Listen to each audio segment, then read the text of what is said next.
This is a good time to have hulls flying around, by the way. Not that I need a pandemic to appreciate them.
So that was actually a lot of what secondary dominants do, and what it is, it's really, really simple. I made a diagram not too long ago. I'll post it in the description here or down in the chat section. But basically, what it's doing is it's just we're taking just a chord scale like C major, okay, just C major chord scale, which is like C major 7, D minor 7, E minor 7, F major 7. I'll go down here because that's where I put the F major 7 on the diagram. G7, A minor 7, B minor 7 flat 5, and back to where we started, C major 7, and that is the 1 chord is C major 7, the 2 chord is D minor 7, 3 chord is E minor 7, 4 chord is F major 7, 5 chord is G7, 6 chord is A minor 7, 7 chord is B minor 7 flat 5. So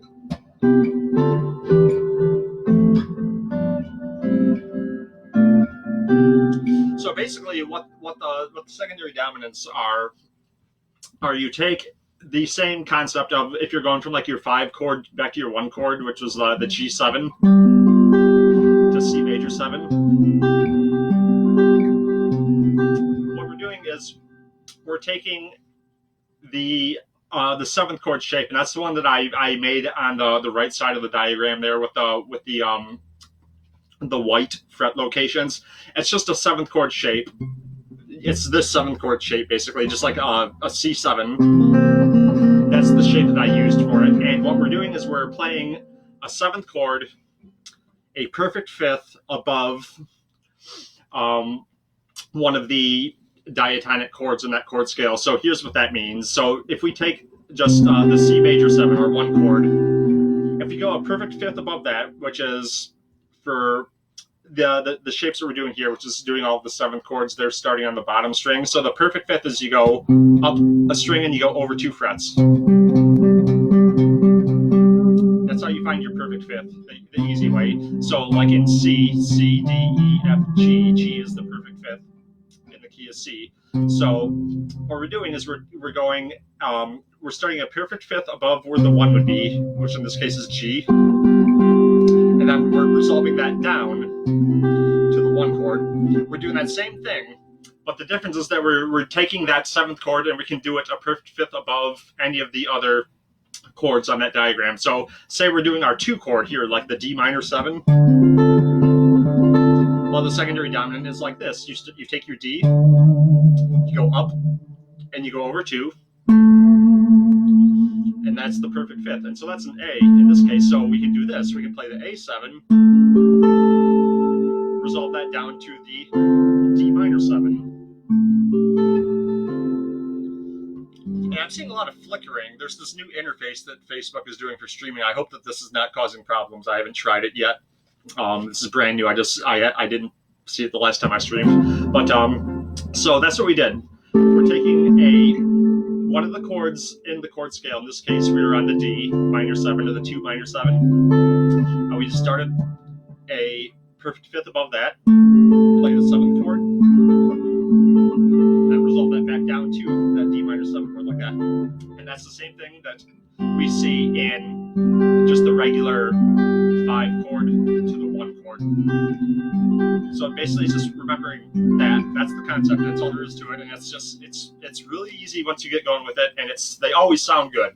It always sounds good. That's really cool to introduce 7th chords that you wouldn't normally play in that key, and they just sound good when you do them, as long as you're careful, and as long as you don't resolve them to something else that doesn't occur naturally, and it starts to sound kind of weird there. But if we keep going, so the 3 chord is an E minor 7. Same thing, we go from where the E is, we go up and over, and there's our perfect fifth right there, which in this case is a B, and we would play a B7, resolve that down to the E minor 7. So far we have this. We have like that to that, and then for the 2 chord we have to that. For the 3 chord we have to that. The 4 chord in C major is F major 7. So same sort of thing. We're going a perfect fifth above F, which is C. So we're playing a C7, resolving that down to the F major 7.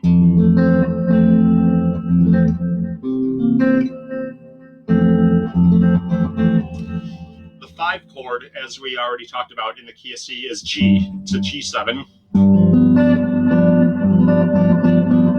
So the secondary dominant for this would be you go a perfect fifth above G, and that's D. So we would have a D7 down to G7.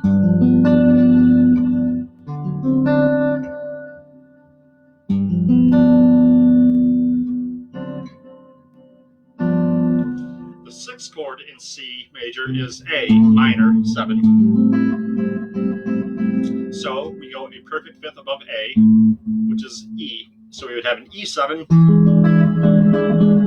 down to the A minor 7.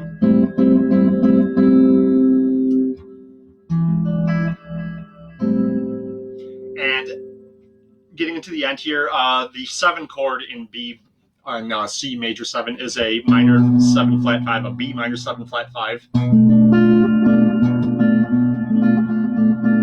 And this is the funkiest sounding one because this just the minor 7 flat 5 in something like this is always going to sound funkier than anything else, even though it does occur naturally. So in this case, this would be we go a perfect fifth above B, which is a F sharp 7 down to B minor 7 flat 5.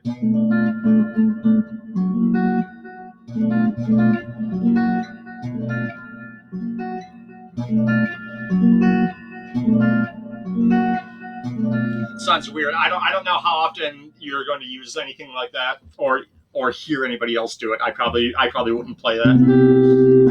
If I did, then I would probably make some kind of alteration to it.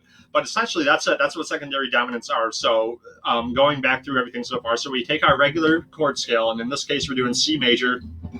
So C major 7 is the 1 chord. D minor 7 is the 2 chord. E minor 7 is the 3 chord. F major 7 is the 4 chord. G7 is the 5 chord. A minor 7 is the 6th chord. B minor 7 flat 5 is the 7th chord. And that takes us back to where we started, the C major 7. Now, each secondary dominant is just playing a regular 7th chord, a perfect fifth above where you're playing any of those diatonic chords. So in 1, just the regular 5 chord going a perfect fifth above that C where we started is G, and that's G7 to C major 7. That's the regular 5-1 chord. So if we were doing the 2 chord, so I would say D minor 7, we have to go a perfect fifth above the D, which is A, and then you play your A7 down to the 2 chord there. So 3 chord, E minor 7, we would go a perfect fifth above that, B7 down to E minor 7, 4 chord, F major 7,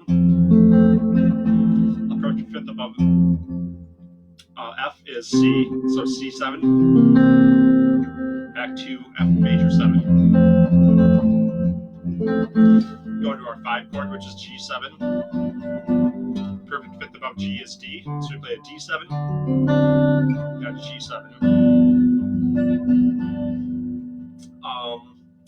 6th chord is A minor 7, so a perfect fifth above A is E, so E7, down to A minor 7.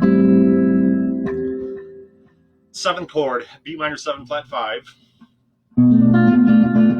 Perfect fifth above B is F sharp, so we play F sharp 7 there, and we go down to back to the 7th chord, the B minor 7 flat 5. So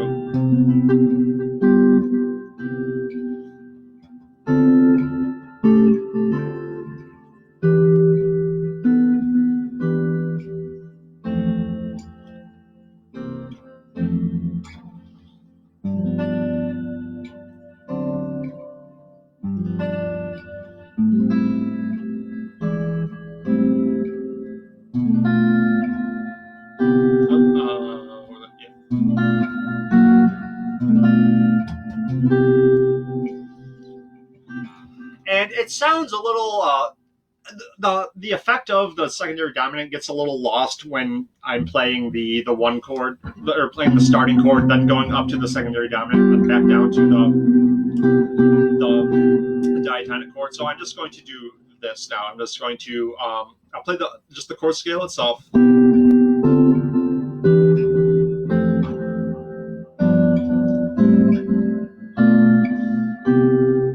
And now I'm going to play the secondary dominant of each, and then I'm going to resolve it back to the diatonic chord. So.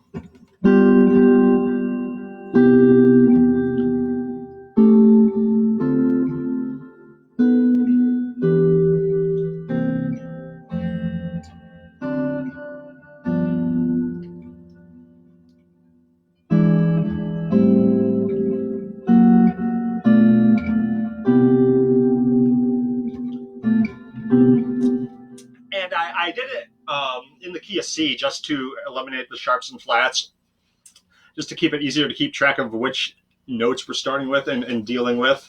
And for the most part, it does stay diatonic to C. I mean, there are some other notes in there, especially if you get to the B minor 7 flat 5, and then you do that secondary dominant there. F sharp itself is not part of C major, so that's an example. But if you were to do it in a different key, it may be the sound may be easier to pick up on, because here we're changing octaves going from here down to here. So if we did something like this, like F major 7, I'm switching key here momentarily.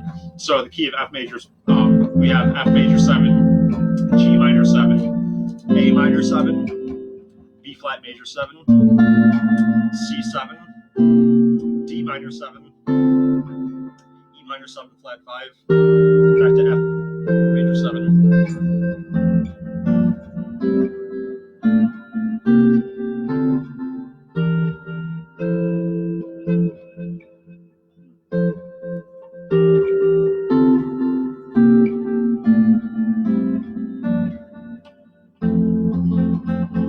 Now, without without having the change in octaves there, maybe a little bit easier to hear. So the secondary dominants would be like this.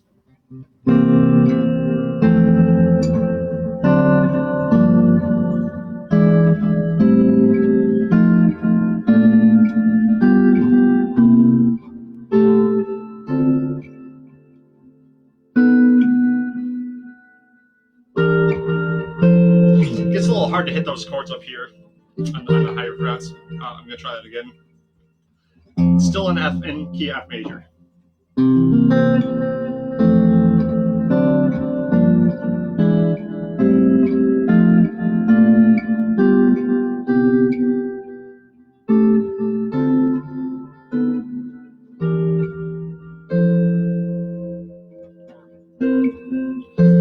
So you can hear the effect better if you're doing it in a key like F, where there's no change in the octaves. But it's harder to learn how to deal with the notes themselves in anything other than C, just because with the C itself, the chords are so easy to keep track of. You have C, or you have a D, and E, and F, a G, and A, and a B. There's no tensions in there. So that's basically how they work. And if I remember correctly, you're supposed to always resolve them back down to the note that the secondary dominant is being built off of. That's why I keep going from, like, if I'm going back up to a key of C major here. So that two is D minor, okay?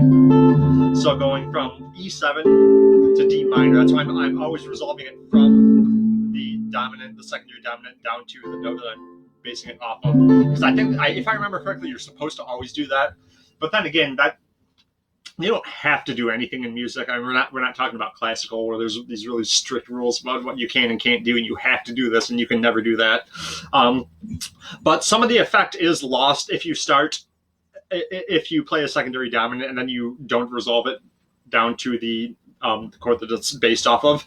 Not always, though. You're not necessarily always going to lose it. But if you learn this stuff and you play around with it, then you'll kind of learn how to not stray too far from it. So I'm just going to play. I'm going to go back to just playing some chords here, and I'm just going to do maybe, like, say if we were doing, just real quick, going back to what I was just talking about, say we have like our C major 7, our 1 chord, 2 chord, the D minor 7, 3 chord, E minor 7. So what if you didn't necessarily resolve some of these secondary dominants right down to the chord that they're built off of? Well, let's do the secondary dominant of E, which is the B7. And then instead of going to the E, let's just go down here and do the secondary dominant of D, which is A7, before resolving it down. So we would have like a...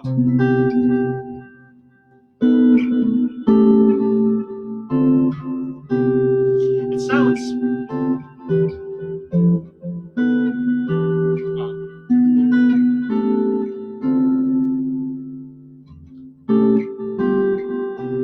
Yeah, it doesn't sound bad at all. It doesn't sound like it's out of key or anything, and that's what's really cool about these chords, is that even though you're adding in these what would be totally new chords into a diatonic chord scale, it sounds fine, and everything sounds really good, sounds really in key. There's really nothing jarring except for getting up to this 7. But even there, as long as you're resolving it back up to that C, it typically works. So yeah, that was just a few thoughts about that, but let's just play around with these chords a little bit.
sound good. They sound really good.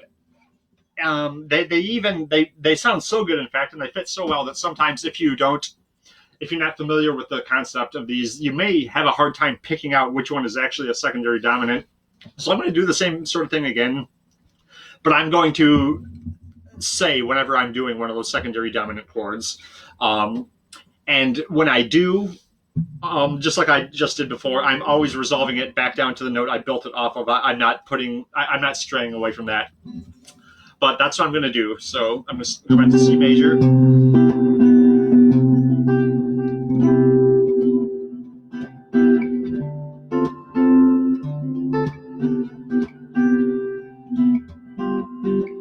Secondary dominant.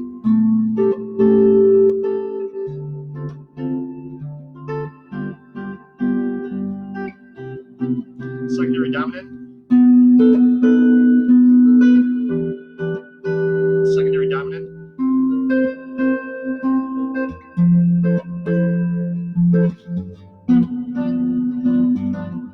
Secondary dominant. Secondary dominant.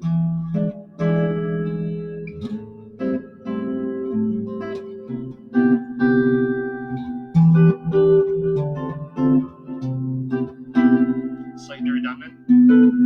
Secondary dominant.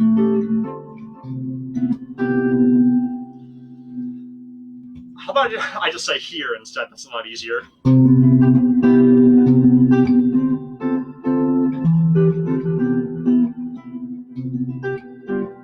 Here. Here. Here. Here.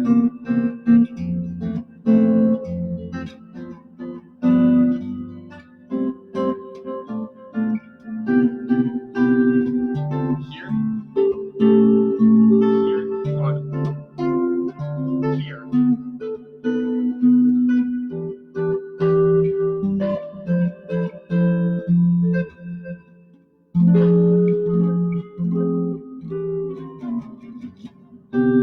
Those last couple weren't.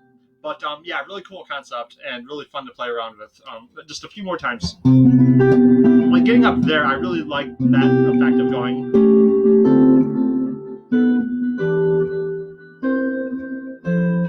Maybe not going straight up to the secondary dominant of F there, but going like that to that, that to that, going up to the 5 and doing the secondary dominant there first.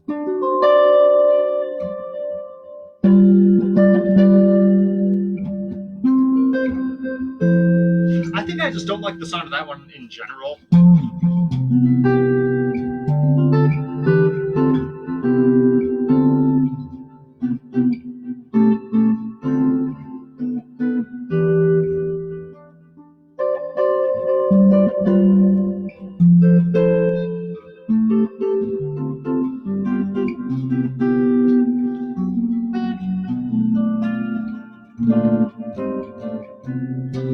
And they don't really seem to work when you're building them off of notes that are, or chords that are not really diatonic. I mean, sometimes they do. I think that's more of just a matter of just personal preference and just experience with them, just trial and error, knowing which ones will work and which ones don't. So you take something like this, for example. I'm going to borrow, if I'm borrowing chords from a different key, so say I'm doing the C major, like that, and say I do these chords. So what did I do there? I kind of borrowed the 6 and 7 chords from the parallel minor. So that means that I was doing a couple of chords from the key of C minor instead of C major, and so those would have like a flat 6 major 7. I just did a flat 7 major 7 there, and I did a flat. I went back to the 1, back to the key of C major. Now, if you start doing the secondary dominants above those.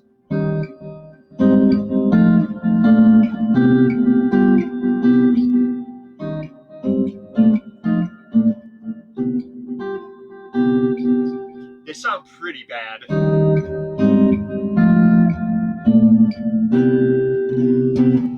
That's just one example, though. But that's kind of there's a lot of talk about dominance. There's a lot of talk about chords and naming off numbers, scale degrees, and that kind of stuff a lot. So I think I'll end it there because that could be kind of a lot to take in. But as I go, I'm going to just play some of these regular secondary dominants a little more.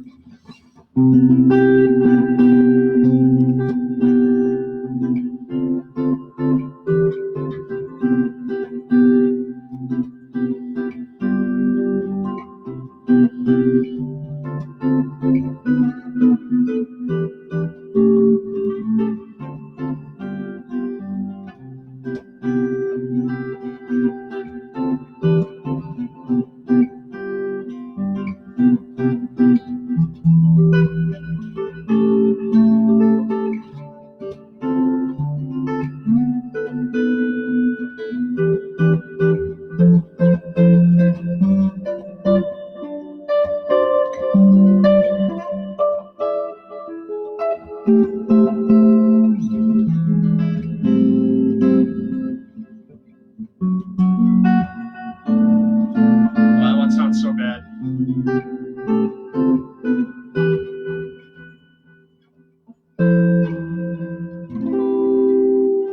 So definitely something worth checking out.